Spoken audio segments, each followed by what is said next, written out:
Hi friends, வாங்க இன்றைக்கி சூப்பராக ஒரு ரோஸ் மில்க் எப்படி செய்யுதுன்னு பார்க்கலாமா?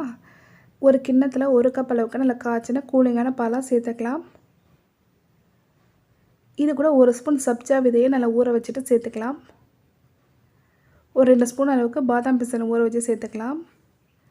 இது கூட ஒரு 2லேருந்து 3 ஸ்பூன் ஜவ்வரிசியை வேக வச்சு சேர்த்துக்கலாம். நான் நைலான் ஜவ்வரிசி எடுத்துருக்கேன். இது கூட ஒரு 3லேருந்து 4 சொட்டு அளவுக்கு நம்ம ரோஸ் மில்க் எசன்ஸ் சேர்த்துக்கலாம்.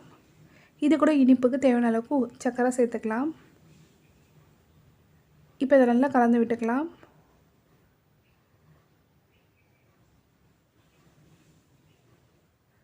இதில் நீங்கள் வேணும்னா ஐஸ்கிரீம் கூட சேர்த்துக்கலாம், ரொம்ப நல்லாயிருக்கும். பாருங்கள், நல்லா கலந்து விட்டாச்சு. சர்க்கரை நல்லா கரைஞ்சிடுச்சு. இப்போ இதை நம்ம ஒரு கிளாஸில் சேர்த்துக்கலாம். இது மேலே கொஞ்சமாக வேணும்னா நீங்கள் நட்ஸை பொடி பண்ணி சேர்த்துக்கலாம், நல்லாயிருக்கும். பாருங்கள், சூப்பரான நல்ல சில்லுன்னு ரோஸ் மில்க் தயாராகிடுச்சு. கண்டிப்பாக இதே போல் நீங்களும் ட்ரை பண்ணி பாருங்கள். தேங்க்ஸ் ஃபார் வாட்சிங்.